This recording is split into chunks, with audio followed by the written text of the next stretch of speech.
کرتا ہے، گردش کرتا ہے، ہماری آنکھوں کے سامنے ہوتا ہے۔ بہت سارے غریبوں کے مسائل کو حل کرنے کے لیے یہ شخص ہمیشہ رات ہو دن ہو آپ کے ہمارے درمیان ہوتا ہے۔ میں بہت ادب اور احترام کے ساتھ علی جناب الحاج یوسف الیاس صاحب سے گزارش کرتا ہوں کہ آپ یہاں تشریف لائیں اور صدارتی خطبے سے ہمیں نوازیں، اس کے بعد بیاضوں کی تقسیم ہو۔ نحمد صلی علی رسول کریم، اما بعد، اعوذ باللہ من الشیطان الرجیم، بسم اللہ الرحمن الرحیم۔ اس با مقصد پروگرام میں آئے ہوئے ہمارے معزز مہمان، میری ماں بہنیں اور دوستوں اور ساتھیوں،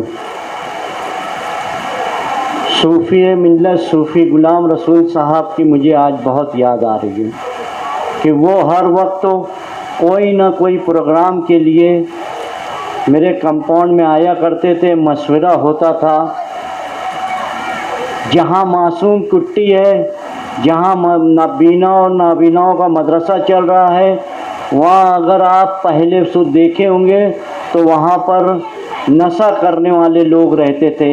آج وہ آپ جا کر دیکھیے، وہاں پر ایک سلائی کلاس چلتی ہے، وہاں پر یتیم بچیوں کا مدرسہ ہے اور بہت ساری خدمات وہ انجام دیتے تھے۔ الحمدللہ اللہ کا شکر ہے کہ نور العین صاحب، اکبر سیٹھ اور ان کی پوری ٹیم آج وہی راستے پہ آگے بڑھنے کے لیے آئے ہیں۔ آج ہمارا مقصد لوگوں کو تعلیم دینے کے لیے کس طرح مدد کیا جائے، یہ مقصد لے کر یہ پروگرام رکھا گیا ہے۔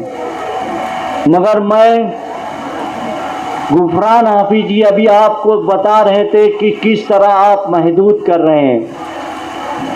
اگر آپ اسلام کو صحیح طریقے سے دیکھیں گے، آپ قرآن اور حدیث کی روشنی صحیح طریقے سے دیکھیں گے تو آپ کو لگے گا کہ پورے عالم آپ کی مٹھی میں ہے۔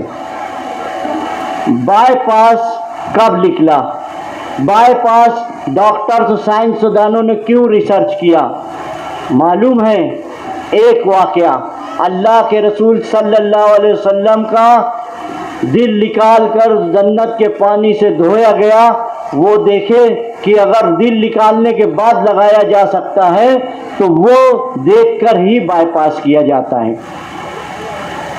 ایک ٹیم آئی تھی تامل ناڈو اور کیرلا میں ایک دفعہ سیلاب آیا، یہاں سے ریلیف لے کے گئی، وہاں پر کوئی ریلیف لینے والا نہیں تھا۔ وہاں کا ہر ایک آدمی، ہر ایک گھر ایجوکیشن کے لیے ہے، ہر ایک کا ایک آدمی کوئی دبئی میں، کوئی سعودی عربیہ میں ہے۔ وہاں اگر آپ مدرسے میں گئے ہیں، اگر آپ کو عربی نہیں آتی ہے تو آپ کو وہاں بولنے نہیں دیا جاتا ہے۔ اگر مدارس میں عربی، مدرسے میں تو عربی میں ہی بات کرنا چاہیے، یہ وہاں کا اصول ہے۔ تو وہاں کی ایک ٹیم یہاں اس شہر میں آئی، انہوں نے بتایا کہ ہم ہر مدارس میں سروے کیے، جتنے حافظ قرآن تھے ان کا انٹرویو لیا گیا اور ان کو لگا کہ یہ بچہ بہت ٹیلنٹ ہے۔ الحمدللہ حافظ قرآن بننے کے بعد اور زیادہ ٹیلنٹڈ ہو جاتا ہے اور زیادہ قابلیت والا ہو جاتا ہے۔ 200 بچوں کو وہ لوگوں نے MBBS کی ڈگری دلوائے، ساتویں کا ایگزام دلایا، 9ویں کا دیا، 10ویں کا دیا، 12ویں کا دیا اور MBBS میں ڈالا گیا، وہ بچے قابل ہو گئے۔ ہم کیا کرتے ہیں؟ بولیے، ہمارا بچہ کہیں موبائل دیکھے ایک کونے میں بیٹھا ہوا ہے، گیم کھیل رہا ہے، ہم یہ نہیں دیکھ رہے کہ رات کا مدرسہ ہے وہاں بھیجنا چاہیے کہ نہیں بھیجنا چاہیے۔ وہ ہمارا، ان کے ماں باپ بیچارے غریب ہوتے ہیں، مالی طور سے بہت، کوئی لون چلاتا ہے تو کوئی راشن بھرتا ہے، تو ان کے بچے لوگ، مگر ایک بچے کو میں ایسا جانتا ہوں، میں اسکول بورڈ چیئرمین تھا، نمبر 1 اسکول میں پڑھتا تھا وہ بچہ، جو ریسس کے وقت تھیٹر کے پر جا کر چنا اور کھاری بیچتا تھا، وہ بچہ اسکالرشپ میں ٹاپ مارا تھا۔ ہم دلچسپی نہیں دلاتے ہمارے بچوں کو. یہ آپ لوگ کا کام ہے. میری ماں بہنیں یہاں بیٹھی ہوئی ہیں, یہ دن بھر گھر میں رہتی ہیں, یہ اپنے بچوں کو جتنا دھیان دے گی, اور تم دینی تعلیم دے دیے. حدیث اور قرآن کی روشنی میں آج پوری دنیا قرآن لے کے بیٹھتی ہے, اس پہ ریسرچ کرتی ہے, اور اس کے بعد وہ آگے کا کام کرتی ہے. یہ آپ دھیان رکھیے. ایک ایک آیت میں اللہ تعالیٰ اس کا عالم دین جو مفتیان اکرام بیان کرتے ہیں وہ سب زواج ہے اس کا. یہ میری گزارش ہے.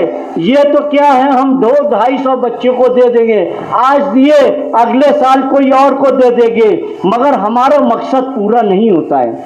جامعہ ملیہ اسلامیہ میں اس سال 50 بچے UPSC میں کامیاب ہوئے تو یہاں کے فرقہ پرستوں کے سینے پر سانپ لوٹنے لگا ہے. وہ سوچنے لگے ہیں کہ مائنورٹیز کے اتنے بچے کیسے نکل گئے. آپ کا بچہ ہر جگہ ٹیلنٹ, ہر جگہ ٹاپ مار سکتا ہے اگر آپ اسلام کے بتائے ہوئے راستے پر چلیں. آپ جانتے ہیں صبح 4 بجے اٹھ جاتا ہے, وہ صبح 4 بجے سے اپنا مقصد تیار کرتا ہے, مجھے پڑھنا ہے, مجھے یہ کرنا ہے, مجھے وہ کرنا ہے. شام 5 بجے سے لے کے مغرب تک کا وہ تھوڑا ریسٹ کرتا ہے. مغرب کی اذان ہوتی ہے, کھانا کھاتا ہے, عشاء کی اذان ہوتی ہے, گھر پر جا کے سو جاتا ہے. ہم کیا کر رہے ہیں؟ یہی اسلام ہے. یہی ہمیں بتایا گیا ہے کہ آپ اگر صبح 4 بجے اٹھیں گے, تہجد کی نماز پڑھیں گے, فجر کی نماز پڑھیں گے تو اس کا اجر اللہ تعالیٰ بہت زیادہ دینے والا ہے. ہم کیا کرتے ہیں, 3 بجے رات تک کا ہم موبائل دیکھتے ہوئے بیٹھے رہتے ہیں. فجر بھی گئی, تہجد بھی گئی. ہمارا بچہ کہاں ہے؟ میری ماں فون کرتے رہتی ہے کہ بیٹا کہاں ہے, آتا ہوں آتا ہوں, یہی بولتا ہے. اگر صحیح معنوں میں آپ کو اس شہر کو, آپ, میں یہ نہیں بولتا دنیا پہ قاضی کرو, اس شہر سے اگر آپ کو UPSC IAS officer, IPS officer جو حافظ قرآن بھی رہے, مفتی بھی رہے, عالم دین بھی رہے اور آفیسر بھی رہے, اگر آپ بھیجنا چاہتے ہیں تو یہ جو تعاون کیا جا رہا ہے یہ اللہ کے آگے سب سے اچھا آپ کو اجر دینے والا رہے گا. آپ کا بچہ ایک کام کرے گا تا قیامت تک اس کا اجر ملتا رہے گا, آپ کو اس کا ثواب ملتا رہے گا. یہ سوچ کر آپ یہاں اٹھیے.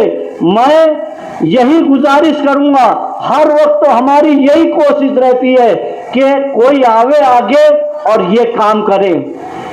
آپ کا اگر کوئی رشتہ دار دلی میں ہوگا تو ان سے پوچھئے کہ کیجریوال جو یہاں پر پرائمری KG کی فیس 2 لاکھ روپیہ ہے پرائیویٹ اسکول کی, وہاں پر وہ جب چن کر آیا تو پرائمری اسکولوں کو پرائیویٹ اسکولوں سے زیادہ اچھا بنا دیا. وہ کیمرہ لگایا, آن لائن اس کے ماں باپ گھر بیٹھ کر دیکھتے ہیں کہ میرا بچہ پڑھ رہا ہے کہ نہیں پڑھ رہا ہے. وہاں سوئمنگ پول ہے, کمپیوٹر کلاس ہے, جو کچھ آپ چاہتے ہیں. یعنی آپ کا بچہ وہاں گیا تو وہاں سے ٹیلنٹڈ پڑھا لکھا ہو کر نکلے گا. یہ وہ اس کی قیادت ہے اور ہم یہاں پر قیادت بنانا چاہیے. اگر آپ کا بچہ ٹیلنٹ نکل گیا, میں بچہ تھا, چھوٹا تھا, حلیم سر اور بہت سارے لوگ تقریر کر رہے تھے کہ ہمارے پاس کھانے کو پیسے نہیں تھے, 2 وقت تو روٹی نہیں ملتی تھی, مگر اس وقت کے مخیر حضرات انہوں نے دیکھا یہ پڑھے لکھے زیادہ ٹیلنٹڈ ہے تو ان کو اپنے خرچے سے بھیج کر ماسٹر بنایا, ڈاکٹر بنایا. اس وقت تو بہت غریبی تھی, آج سے 40-50 سال پہلے. آج تو الحمدللہ اللہ تعالی ہم کو 5 وقت کھانے کے دے رہے ہیں, سب کچھ سویدھا ہے. ہم اپنے بچوں کو کیوں نہیں دینی تعلیم میں ڈالنے کے بعد عصری تعلیم میں آپ کو مقابلہ کروانا ہے. آپ کی مسجدوں میں کوئی ایسی چیز نکالے وہ لڑنے کے لیے آپ کے پاس ایسا وکیل ہونا چاہیے، ایسا بیرسٹر ہونا چاہیے۔ آپ کے بچے کا کہیں ایکسیڈنٹ ہو گیا یا آپ کی قوم کے لوگوں کو زیادہ بیماری ہو گئی تو ایسا ہاسپٹل رہنا چاہیے جو 10 روپے میں بھی آپ کا بائی پاس کا آپریشن کرے، کینسر کا آپریشن کرے۔ یہ سوچ کر آپ لوگ اپنے بچوں کو تعلیم دیں۔ یہ سب رکھا رہ جائے گا، یہاں دنیا میں پیسہ رکھا جائے گا، پراپرٹی رکھی رہ جائے گی، آپ خالی ہاتھ جانے والے ہیں۔ اگر آپ حافظ قرآن ہیں، عالم دین ہیں، ڈاکٹرز ہیں، جو خدمت کیے جائیں گے وہی آخرت میں پوچھی جائے گی۔ یہی، اور جو ماں باپ اپنے بچوں کو یہ تعلیم دیں گے وہ جنت میں جائیں گے۔ اللہ کے رسول صلی اللہ علیہ وسلم فرماتے ہیں کہ حافظ قرآن سب سے پہلے جنت میں جائیں گے، مفتیان کرام، عالم دین، اور اس کے بعد آفیسر بناؤ۔ آپ جانیے، آپ یہ مت سوچئے کہ میرا بچہ مدرسہ بھی پڑھے، دن بھر اسکول بھی رہے، اس کے بعد کیا کیا کرے گا۔ تو ہمارا دماغ آج جتنے بھی بیٹھے ہیں، جتنے بھی اس دنیا میں ہیں، 4% کام کر رہے ہیں۔ حافظ قرآن کا 5%، 6% کام کرنے لگتا ہے۔ 7-8% والا سائنس داں بن جاتا ہے۔